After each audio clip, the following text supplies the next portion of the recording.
Ce que vous allez entendre, ce n'est pas une simple chronique politique, c'est le récit d'un pays qui tremble, d'une nation qui, depuis quelques semaines, a commencé à se retourner contre son propre président. Et ce président, c'est Donald Trump. Plus de 3000 manifestations, 3000 points d'ébullition dispersés sur l'ensemble du territoire américain, de l'Alaska à la Floride, de New York à San Francisco.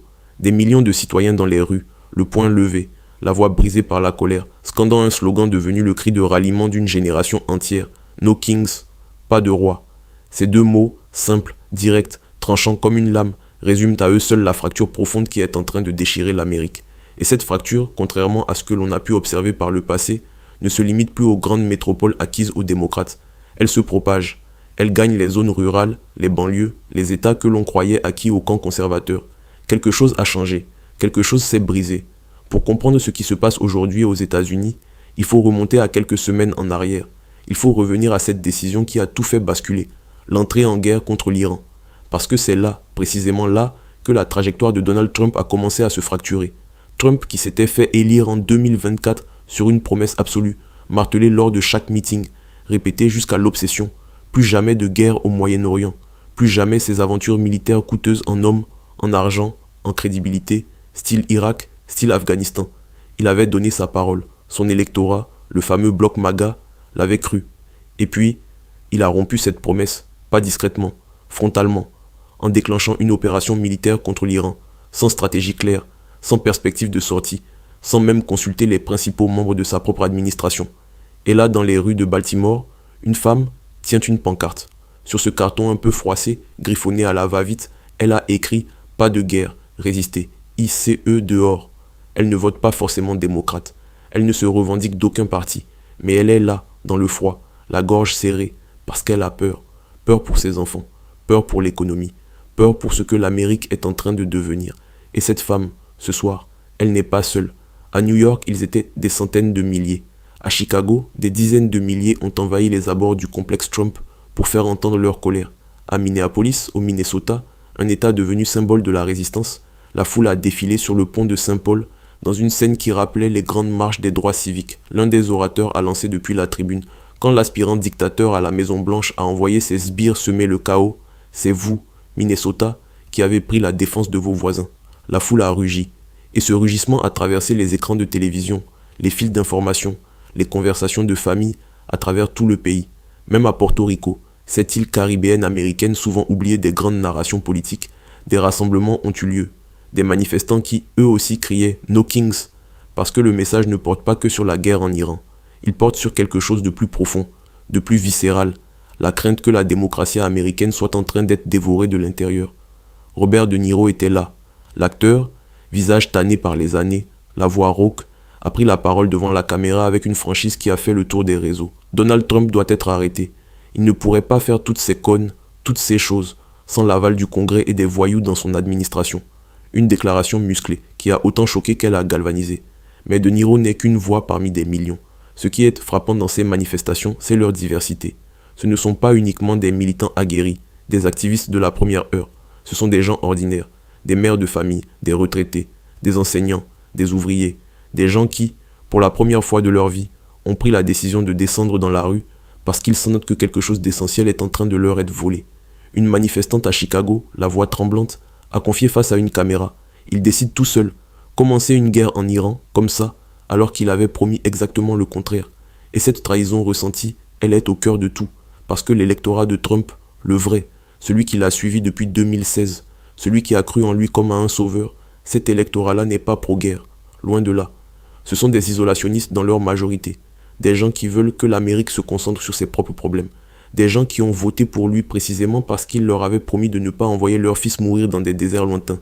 Et aujourd'hui, des soldats américains meurent en Iran. On ne sait pas exactement combien. Les chiffres sont flous, les déclarations officielles sont rares. Mais ils meurent. Et cela, l'Amérique profonde ne peut pas l'ignorer. Il faut aussi parler de l'inflation. Parce que la guerre, aussi dramatique soit-elle, n'est pas la seule raison de cette colère qui gronde. Le pouvoir d'achat des Américains est en chute libre. Les factures s'accumulent, le loyer augmente, les courses coûtent plus cher. Et pendant ce temps, Trump signe des billets de banque à son effigie, fait frapper des pièces d'or à son nom, une première dans l'histoire des États-Unis, et passe ses week-ends à jouer au golf en Floride. Ce décalage entre le président et le quotidien de ses concitoyens est devenue insupportable pour une large frange de la population. Une autre manifestante, cette fois dans l'Iowa, a dit quelque chose qui restera gravé. Chaque matin, on ouvre les journaux et on se demande ce qui s'est encore passé. L'Iran, le Venezuela, des gens arrachés à leur domicile par ICE. Je n'aurais jamais pensé vivre ça dans mon pays. Et elle n'est pas la seule à ne pas l'avoir pensé. Parce que l'Amérique, celle des valeurs fondatrices, celle de la liberté et de la dignité individuelle, se retrouve aujourd'hui confrontée à une réalité qu'elle avait cru réservée aux régimes autoritaires étrangers. La politique migratoire, elle aussi, est au cœur des revendications. ICE, l'agence fédérale chargée des contrôles d'immigration, est devenue le symbole d'une brutalité que beaucoup d'Américains refusent d'accepter. Des familles séparées, des travailleurs arrachés à leur poste, des enfants retrouvés seuls, des gens arrachés à leur domicile et à leur travail. Je n'aurais jamais pensé voir un jour notre pays devenir un État policier. Ces mots, prononcés par un manifestant à Denver, résument un sentiment qui traverse aujourd'hui toutes les couches de la société américaine. Et puis il y a la communauté LGBTQ+, des voix qui s'élèvent avec une inquiétude particulière. J'ai beaucoup d'amis qui ont le sentiment qu'ils vont être persécutés, et ceux qui sont transgenres le sont déjà. Ces mots viennent de quelqu'un qui n'était jamais allé manifester de sa vie, quelqu'un qui pensait que la politique c'était pour les autres. Mais là il est sorti, parce que la peur est devenue plus forte que l'indifférence. Voilà ce qu'est l'Amérique en ce moment, un pays en colère, un pays qui doute, un pays qui se cherche. Et quelque part en Floride, sur un green immaculé, Donald Trump joue au golf, indifférent en apparence, mais certainement conscient que quelque chose est en train de changer, que cette vague, pour la première fois depuis 10 ans, commence à toucher là où ça fait mal, sa propre base, son propre camp. Les gens qui l'ont porté au pouvoir et qui, aujourd'hui, commencent à se demander s'ils ont eu raison de le faire. Pour comprendre à quel point cette guerre en Iran a tout changé, il faut prendre un peu de recul et examiner comment Donald Trump en est arrivé là, parce que ce conflit n'est pas tombé du ciel. Il est le résultat d'une série de décisions, de calculs, d'erreurs, et peut-être aussi d'une forme d'orgueil qui a fini par l'emporter sur la raison. Rappelons les faits. Trump est arrivé à la Maison-Blanche pour son second mandat avec une obsession, marquer l'histoire. Le 4 juillet prochain, les États-Unis vont célébrer leurs 250 ans d'existence, 2 siècles et demi de démocratie, de liberté, de puissance. Pour Trump, ce n'est pas une simple date dans un calendrier, c'est son sacre. Il fait construire un arc de triomphe à Washington. Il planifie des festivités d'une ampleur jamais vue. Il voulait arriver à cette date en conquérant. Il voulait pouvoir dire à son peuple « J'ai obtenu un accord sur le nucléaire iranien. J'ai sécurisé l'Amérique. Je suis votre Alexandre le Grand. » Voilà la promesse qu'il s'était faite à lui-même. Et pour la tenir, il a déployé une flotte militaire dans la région, d'une ampleur que l'on n'avait pas vue depuis 2003, depuis les préparatifs de la guerre en Irak. Un signal de force censé pousser Téhéran à négocier. Mais Téhéran n'a pas négocié. Les Iraniens ont rechigné. Et Trump s'est retrouvé dans une position inconfortable. Des navires de guerre déployés, des milliards de dollars engagés, une pression médiatique immense, pour rien. Il fallait justifier tout cela. Il fallait donner un sens à ce déploiement spectaculaire. Et c'est là, dans cet espace de frustration et de calcul, qu'est intervenue l'influence de Benjamin Netanyahou, le premier ministre israélien qui a toujours considéré l'Iran comme la menace existentielle numéro 1 pour Israël, a poussé, a encouragé, a convaincu. Et Trump, déjà fragilisé sur d'autres fronts, a fini par céder. Il est passé à l'action, sans écouter son vice-président J.D. Vance, pourtant fermement opposé à toute aventure militaire au Moyen-Orient, sans écouter sa chef de cabinet Suzy Wills, décrite comme la femme la plus puissante de l'administration, qui, selon les informations qui filtrent, le supplierait chaque jour d'arrêter ce conflit, sans écouter la majorité des généraux du Pentagone, qui avaient exprimé leurs réserves, sans écouter les sénateurs républicains, qui dans leur grande majorité s'opposaient à cette escalade. Trump a décidé seul, et cette décision solitaire, prise contre l'avis de presque tous ceux qui l'entourent, est peut-être ce qui définit le mieux où en est ce président aujourd'hui. Un homme qui s'est isolé dans sa propre certitude, coupé des réalités de terrain, des équilibres politiques et des attentes de son peuple. Il y a aussi une autre dimension, plus trouble, que l'on ne peut pas ignorer, le dossier Epstein. Ce dossier, qui ressemble à un volcan à peine endormi depuis des années, a refait surface il y a environ 1 mois et demi, avec une intensité nouvelle. Des accusations, pour l'instant non prouvées, mais d'une gravité extrême, selon lesquelles Trump aurait eu des relations avec une enfant de 13 ans via le réseau Epstein. Ces accusations avaient déjà émergé en 2016, avaient été enterrées, et ressurgissent aujourd'hui au pire moment possible pour le président. Et certains analystes n'hésitent non pas à établir un lien entre ce dossier qui se rapproche et la décision soudaine d'entrer en guerre, une diversion, aussi vieille que la politique elle-même, consistant à détourner l'attention de scandales intérieurs par l'action militaire à l'extérieur. Même si ces accusations restent non établies juridiquement, leur retour sur le devant de la scène constitue, selon les observateurs, une menace potentiellement mortelle pour la présidence Trump. Parce que violer une enfant de 13 ans, même pour un électorat qui lui a pardonné beaucoup, c'est une ligne que personne ne peut franchir sans conséquence. Pendant ce temps, sur le terrain iranien, la situation est loin d'être maîtrisée. Les bombardements continuent, les pertes américaines s'accumulent, et Trump, contradictoirement, envoie des signaux brouillés depuis des semaines. Un jour, il déclare vouloir renverser le régime des mollahs. La semaine suivante, il laisse entendre que les opérations militaires pourraient cesser si Téhéran accepte certaines conditions. Puis il change à nouveau de cap. Cette absence de ligne directrice claire est perçue, y compris au sein de l'armée américaine, comme un signe de confusion stratégique profonde. Et cette confusion a un coût humain d'abord, des soldats qui meurent sans savoir exactement pourquoi ils sont là, un coût financier, des milliards engloutis dans une opération au contour flou, et un coût politique, la confiance des marchés qui s'érode, le dollar qui vacille, les investisseurs qui s'interrogent sur la stabilité de la première puissance mondiale. Car voilà la vérité que Trump ne peut plus cacher. Les États-Unis ne sont pas en train de gagner cette guerre. Ils ne sont peut-être pas en train de la perdre non plus. Mais ils sont embourbés. Et ce mot, embourbé, résonne douloureusement dans la mémoire collective américaine. Il renvoie à l'Afghanistan, il renvoie à l'Irak, il renvoie à ces conflits qui ont duré des décennies, coûté des milliers de vies, dépensé des trillions de dollars, et dont l'Amérique est sortie sans victoire, sans gloire, et avec des plaies qui ne sont pas encore fermées. Les images de 2020, quand les soldats américains fuyaient Kaboul devant les talibans perchés sur des mobylettes armés de kalachnikovs soviétiques, sont encore gravées dans toutes les mémoires. Personne n'a oublié cette débandade. Et l'idée que l'Iran pourrait devenir un nouvel Afghanistan est devenue une hantise réelle, pas seulement dans les milieux progressistes, mais au sein même des cercles conservateurs les plus proches du pouvoir. Alors Trump cherche une sortie. Il la cherche désespérément. Comment terminer un conflit qu'on a déclenché sans stratégie? Comment prétendre à la victoire quand les conditions d'une victoire n'ont jamais été définies? Comment regarder en face les familles de soldats morts et leur dire que le sacrifice de leur fils avait un sens? Ces questions, Trump n'a pas encore les réponses. Et cette absence de réponse est en train de le consumer politiquement. Les sondages, déjà défavorables il y a quelques semaines, sont devenus franchement alarmants. Et surtout, quelque chose de nouveau, quelque chose que l'on n'avait pas vu depuis 2016, est en train de se produire. La base MAGA se fissure. Ses électeurs fidèles, indéfectibles, ceux qui l'ont suivi le 6 janvier 2021, ceux qui ont cru en lui contre vent et marée, commencent à le lâcher. Pas tous, pas encore massivement, mais le mouvement est là, visible, mesurable, inquiétant pour la Maison-Blanche. Et cette fissure dans la base est peut-être la chose la plus dangereuse politiquement pour Trump, parce que sa stratégie a toujours reposé sur un socle, maintenir l'unité de ses partisans les plus radicaux, quoi qu'il arrive. C'est ce socle qui lui a permis de résister à toutes les tempêtes, les scandales, les impeachments, le 6 janvier, tout a glissé. Mais cette fois, la guerre en Iran a touché quelque chose de viscéral chez ces isolationnistes, qui constituent le cœur de son mouvement. Elle a trahi leur vision du monde. Et ça, on ne le pardonne pas facilement. Il faut ajouter à ce tableau un autre signal fort, passé peut-être inaperçu pour beaucoup, mais extrêmement significatif pour qui connaît la politique américaine, l'absence de Trump à la CPAC.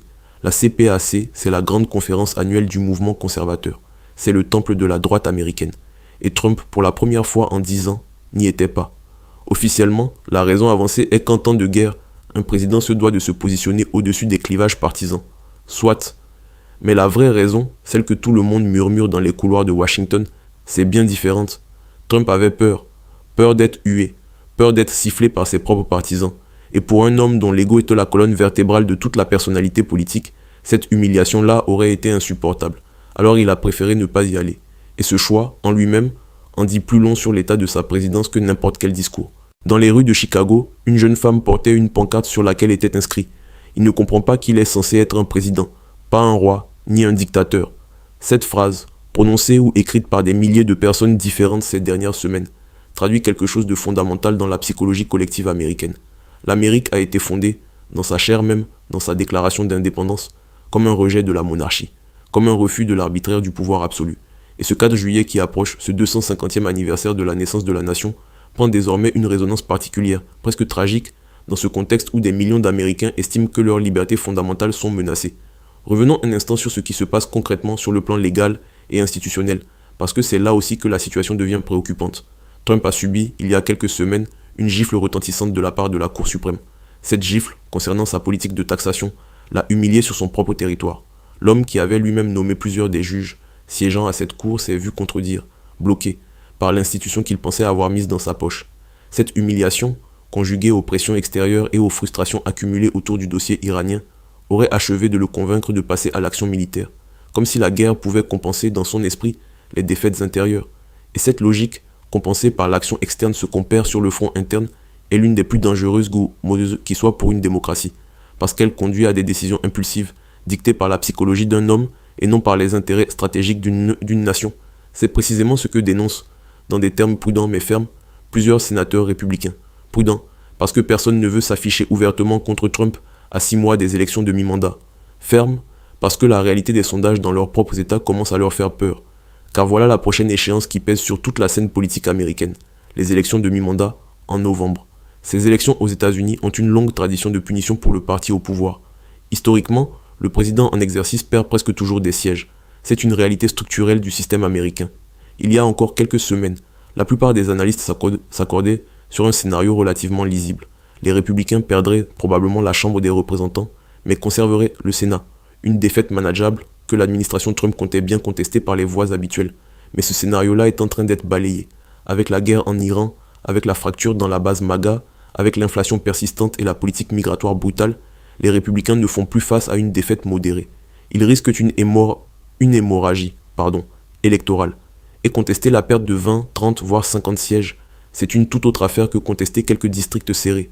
La stratégie d'invalidation des résultats, utilisée après 2020, nécessite une mécanique précise, une contestation ciblée. Face à une vague de cette ampleur, elle devient techniquement et juridiquement intenable. C'est pourquoi dans les cercles proches du pouvoir, on parle désormais d'une priorité absolue, limiter les dégâts, non plus gagner, mais perdre le moins possible. Et pour ça, il faut rassembler. Il faut faire taire les dissensions internes. Il faut que les républicains qui désapprouvent la guerre en Iran restent silencieux en public, quitte à murmurer leur opposition dans les couloirs. Et c'est ce qui se passe en ce moment. Une dissidence retenue, masquée, mais bien réelle. J.D. Vance, le vice-président, est dans une position délicate. Lui qui s'est toujours revendiqué de l'isolationnisme, qui a toujours considéré que l'Amérique devait se concentrer sur ses propres frontières plutôt que de s'éparpiller dans des conflits lointains, se retrouve à défendre publiquement une politique qu'il réprouve en privé. C'est le prix du pouvoir. Mais ce prix a une limite. Et beaucoup s'interrogent sur le moment où Vance pourrait choisir de prendre ses distances, de se positionner en alternative crédible, en leader d'un mouvement MAGA qui aurait tiré les leçons des erreurs de Trump. Pour l'instant, ce moment n'est pas venu, mais il est peut-être plus proche qu'on ne le pense. Et pendant ce temps, dans les rues, le mouvement grossit.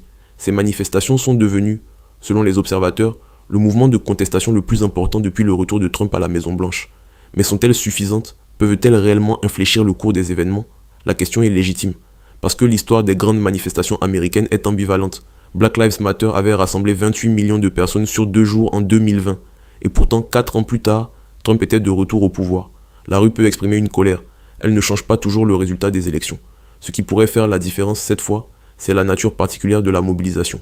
Ces manifestants ne sont pas seulement des militants de gauche ou des électeurs démocrates frustrés. Il y a parmi eux des anciens électeurs de Trump, des conservateurs déçus, des indépendants qui avaient donné leur chance aux candidats républicains et qui se sentent aujourd'hui trahis.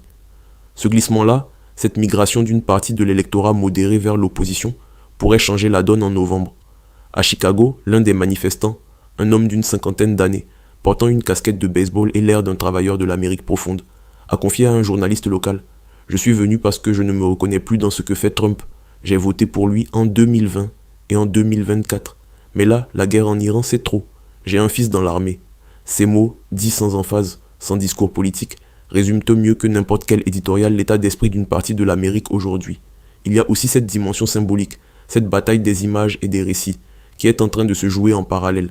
D'un côté, Trump qui fait frapper sa signature sur des billets de banque, qui fait graver son effigie sur des pièces d'or, qui se présente en bâtisseur d'empire, en homme de la destinée manifeste américaine. De l'autre, des milliers de citoyens ordinaires qui agitent haut des pancartes écrites à la main et qui réclament, simplement, que leur président se souvienne qu'il gouverne une démocratie, pas un royaume. Ce contraste, aussi fort visuellement que politiquement, est en train de définir le récit de cette présidence. Et dans la bataille du récit, pour l'instant, l'image de Donald Trump jouant au golf en Floride pendant que des soldats meurent en Iran et que des millions de ses concitoyens protestent dans les rues, cette image-là est difficile à retourner.